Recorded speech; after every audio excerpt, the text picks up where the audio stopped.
As an American, I eat apple pie, play baseball under its blue skies. As an American, I travel this land and follow her roads wherever I can. From sea to shining sea, I've seen a lot, and none of it will be forgot. And when my country called, I gave my all as an American. I was born into freedom in a wonderful land of mountains and plains, rivers and lakes. Forever American is what I am. A past as rich as any can be. My father's worked hard to give this to me. I love this place I come from. To live another way I cannot foresee. As an American, I eat apple pie, play baseball under its blue skies. As an American, I travel this land and follow her roads wherever I can. From sea to shining sea, I've seen a lot, and none of it will be forgot. And when my country called, I gave my all as an American.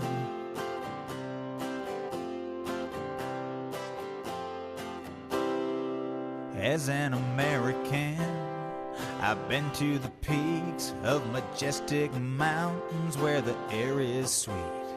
I've watched the eagle as it soars in beautiful skies that just can't be ignored.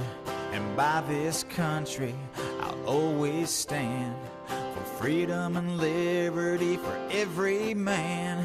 When times are hard and things get rough, America always stands ready and rough. As an American, I eat apple pie, play baseball under its blue skies. As an American, I travel this land and follow her roads wherever I can. From sea to shining sea, I've seen a lot, and none of it will be forgot. And when my country called, I gave my all as an American.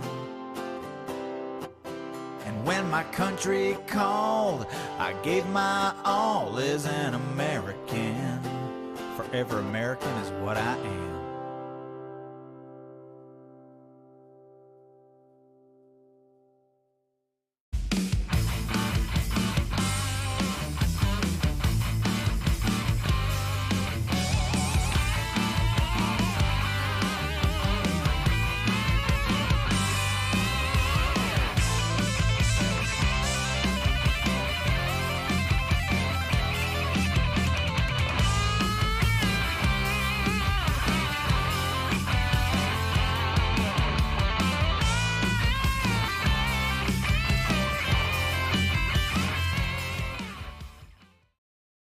New month, new news. How you doing tonight? It's March 1st, Wednesday, of course, 2023.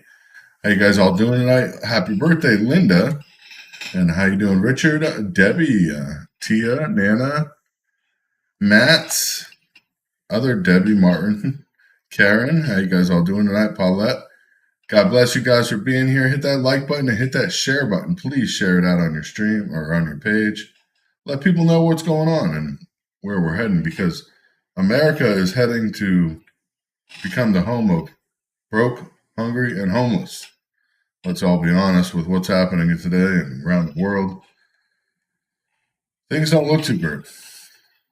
You know, today, of course, the emergency SNAP benefits ending after 3 years. More than 41 million Americans receiving these benefits.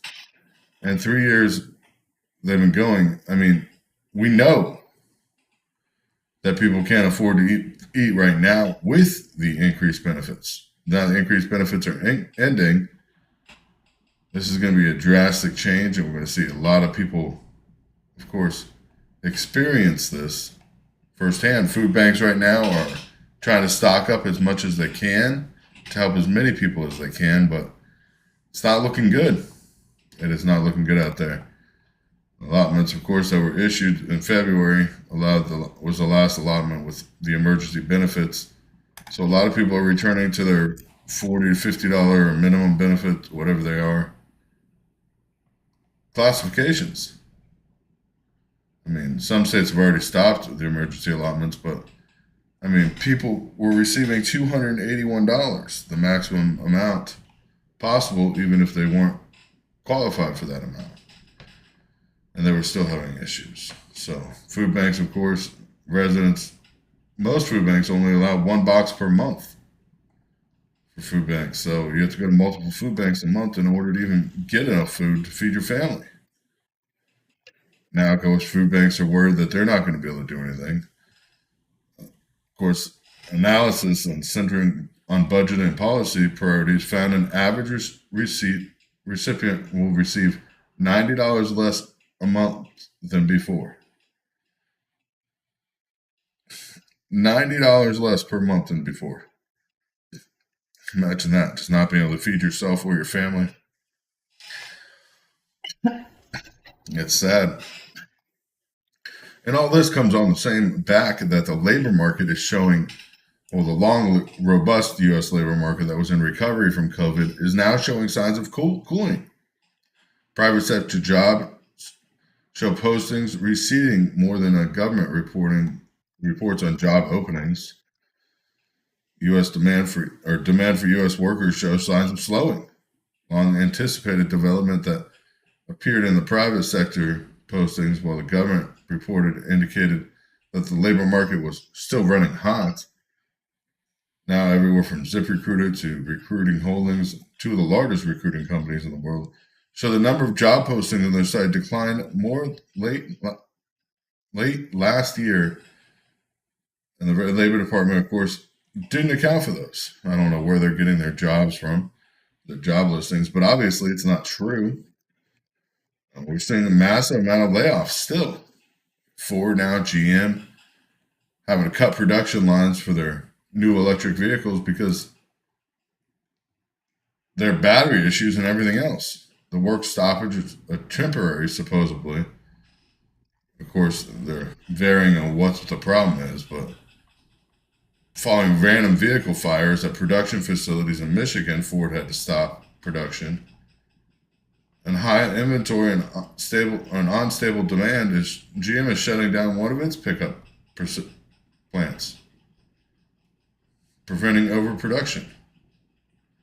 These shutdowns spell trouble for both manufacturers and employees. Of course, after years of delayed deliveries and material shortages, scrawny lots, the news that General Motors and Ford are both temporarily shutting down entire production plants, well, is worrisome. Not only because the pickup and SUV segment make up about 75% of annual sales in the U.S. Of course, nobody can afford vehicles if they can't afford a place to live. Let's be honest. Watching these plants shut down, though, means a lot of employees are being laid off at the time, causing immense pressure in those towns, cities. And it's happening all around the globe. It's not just transportation. We're seeing layoff in tech, seeing layoff in just everyday employment now. As less people can afford to buy goods, less companies sell, the less, of course, they can keep employees on the job. It's a downward trend that's heading down fast. And people need to understand that it's happening here in the U.S. So broke, hungry, and homeless might become our new motto here. As a third world country, we're becoming. Watching all this is just an utter disaster what's happening. Luckily, Eli Lilly, though, did do something very good for people that are diabetics. They're cutting insulin cost prices to as low as $25 a vial for most common insulin. That's per vial, not per dose. That's a good thing. Eli Lilly cutting the price for some of the older insulins and later this year. and immediately giving more patients access to a capped cost they pay to fill the prescriptions. Insulin and diabetics are hand in hand. You cannot go without insulin. It's literally a life-threatening condition. So I think the move that Eli Lilly did to offer some critical relief to people with diabetes and face an annual cost of more than $1,000 for the insulin that they need in order to live. Eli Lilly's changes also come before lawmakers even have to put pressure on. So this cut will list price most common prescribed insulin, Humalog, and of course other insulins. Humalog, of course, 70% of the people get Humalog right now. This is good though. This is something good. No, they pushed it to 25. They made it to 25. It was 35. They pushed it down to 25. I think this is good. I think Eli Lilly and doing this is really going to help a lot of American citizens that suffer with diabetes. Of course, Joe Biden is the one that brought up in the State of the Union address that he's called for the cost of insulin to be capped at 35. Eli Lilly, of course, wanted to do something before Biden even got a chance to do anything. It's good. That's some good news. But it's sad because the homeless rate in America is skyrocketing. You look at courts around the country right now are backlogged with evictions. Literally backlogged. Having extra court officers work on the backlog as well. Meaning more judges are performing evictions than ever before. Watching this all happen at the same time while people can't afford to eat is ridiculous. Repossessions of vehicles are at an all-time high in the U.S., up to 35% more than average. It's crazy. But yet the U.S. managed to give money to every other country, literally billions of dollars, but not help American citizens. Like I said, money that was earmarked for a homeless shelter here in Florida alone got transferred over to go to the Ukrainian fund to help Ukraine's deficit in their budget. This makes no sense, honestly. When Americans don't come first with Americans' tax-paying money, there is a big issue in the program. Why are we bailing out other countries where we're in such a financial crisis right now? Literally, that if we don't make a deal with our debt crisis to raise the debt ceiling by July or June now, it's looking like June, we'll default on our own debt, but yet we're giving billions of dollars to other countries? Letting Americans go homeless and hungry? Knowing the job market's become oversaturated and now it's slacking off? I mean, here's the thing. What we do and happening around the world is not helping anybody.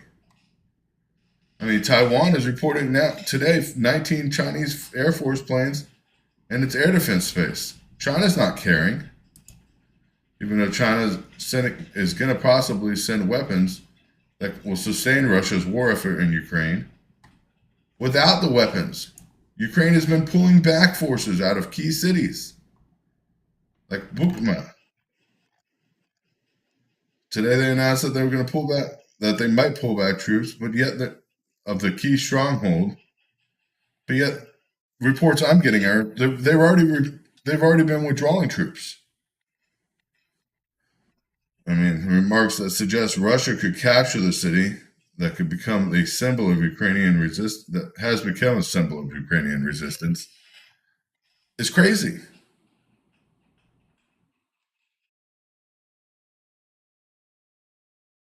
It is absolutely crazy watching what's happening. The Kremlin, of course, has forced month-long onslaught on Bukhma, and Ukraine is having to pull back. Of course, this is the city where the major salt and Jimson mines are in eastern Ukraine, and if they lose it, it's going to become a ghost town. I mean, Ukraine's literally export will go way down to the point of bankrupt the U.S. It will. They got to bankrupt every citizen. That's what they're doing. They're not bankrupting themselves first. It is sad watching what's happening. The relentless shelling of Ukrainian or Russian troops on Bakhmut, and of course pushing them out of the Donetsk region. I mean, Russia is moving far. It's annexed territory at an alarming rate, even though we're supposedly giving them new weapons and new everything. It's not really doing anything at this point. Sad to say. As we turn and watch what's happening around the world, we're seeing more and more of this. I mean, even Blinken said the evidence points that Putin being open to peace talks is not going to happen. He's going to get what he wants, and China's going to back him.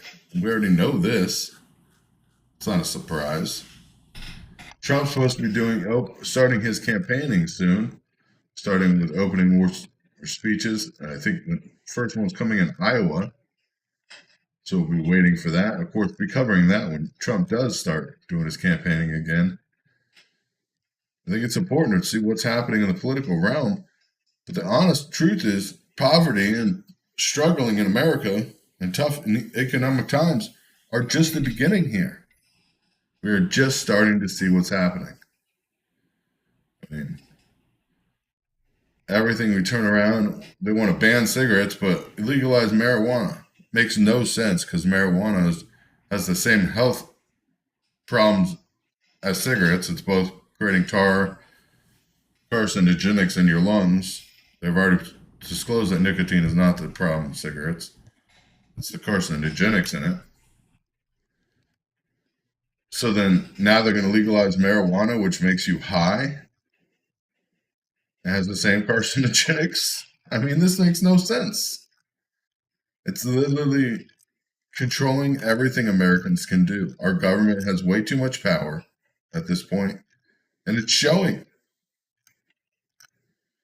It is honestly showing what's happening around the world and around the globe and around America alone.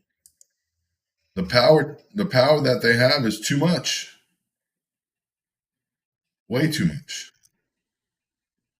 Worried about school shootings, but what about what happened today? Like a California high schooler fatally stabbed in a classroom fight. There was no gun involved. That's not mainstream media, right? Because the California high schooler didn't use a gun. It's on the back pages. Nobody talks about it.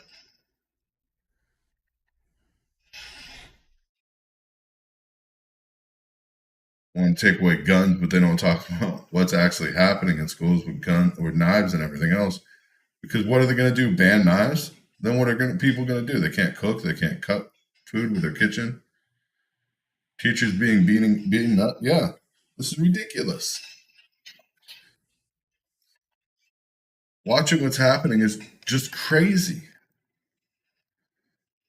I mean, the symptoms now coming from East Palestine with the derailment issue are becoming more and more bizarre. The cleanup efforts, of course, supposedly are getting better, but now we have burning sensations when they're breathing, as well as rashes and general weakness.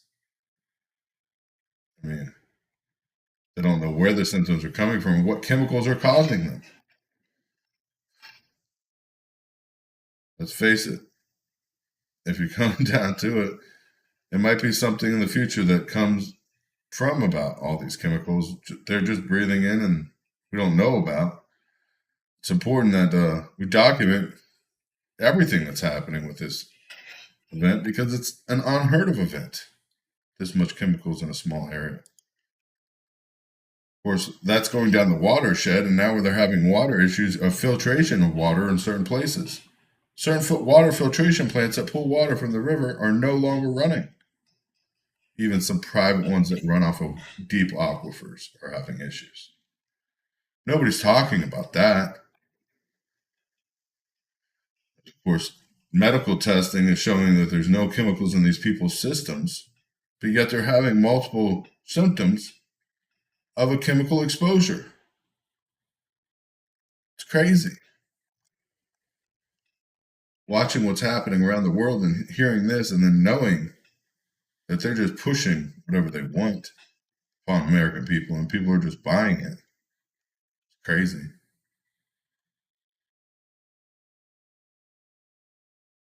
Now, Florida, of course, taking the next step to repossessions, moves to lock car owners out of vehicles if they miss their payments. That's right. You miss a payment on your car, even though it's in your driveway, they can lock you out of it. That's what I want to know. Why? Why can a private company that sold you their vehicle, yes, you miss a payment, they can repossess it. That's part of the law.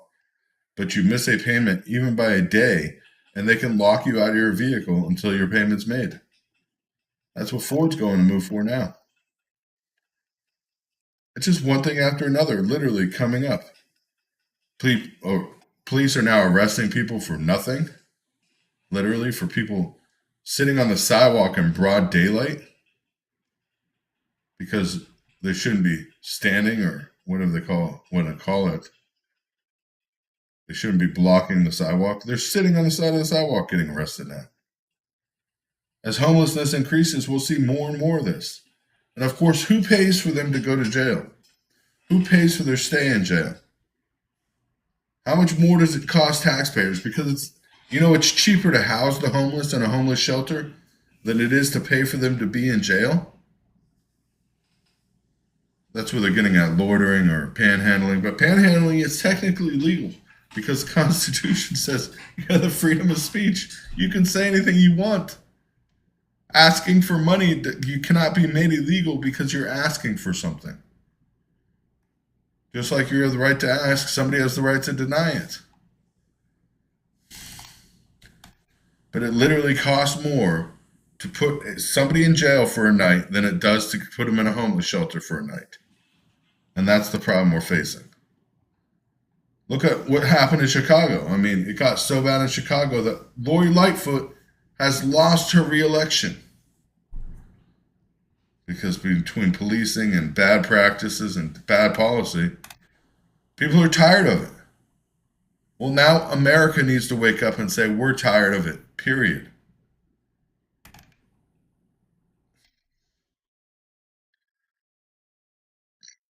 It's just crazy going on out there. Crazy, crazy, crazy. Yeah, America's lost its moral compass long before tonight. It's just getting worse. The more we see, the more we're shown what's actually happening out there. I mean, tragedy today. I don't know if you know the fire in Buffalo. One of the firefighters, of course, died battling the downtown blaze. And that's a sad thing. I mean, when a firefighter loses life, is a truly sad thing. Cops are one thing. Firefighters and EMTs, they are there to medically and to assist people in life-threatening situations, truly life-threatening situations. They're not there to shoot somebody or give them a ticket or write them a fine. And when we lose somebody that's a true hero, a firefighter, EMT, to circumstances well beyond their own control, it's crazy. It is absolutely crazy. I think people should honor these firefighters and first responders more than they honor police. And this is sad from what I've been reading lately.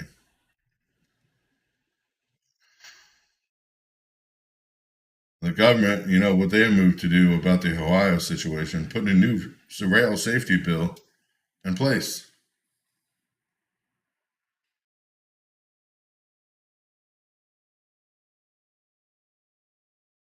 Yeah, I don't. Being a police officer, you expect to get in situations where death is going to happen, especially if you're firing at random people. But I'm not getting into that today. I've seen more police way overstepping their bounds, breaking constitutional rights, violating people's First, Second, Fourth Amendment. No question asked now. paying more out for that than we are paying law enforcement, believe it or not, in most states. The lawsuits alone are costing more than law enforcement is. But they want more, of course, money for law enforcement.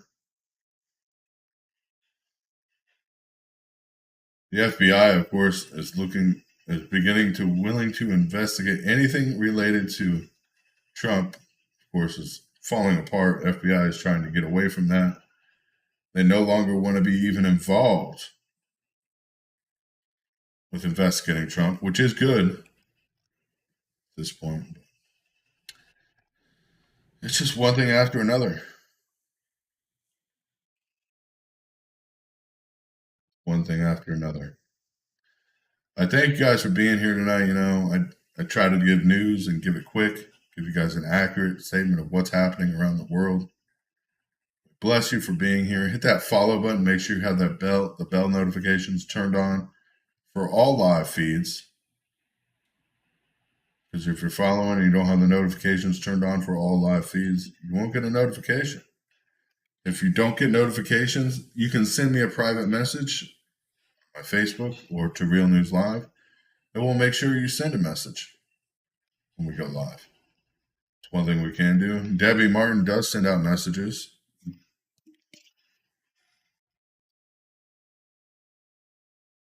Yeah, I have not checked. I'm sorry. I will check right now. But God bless you guys. God bless America. Thank you guys so much for everything you guys do. Yes, thank you, Tia, for that donation of $25. We definitely appreciate that. Every donation goes to families in need, and we're trying to raise money for Easter. So God bless you all. Send me a message though if you're not getting notifications. God bless you. God bless America. Be safe out there amongst all other things. And we'll see you, of course, Friday night at 9:30 Eastern Standard Time. Hopefully nothing happens before then. God bless you. Good night.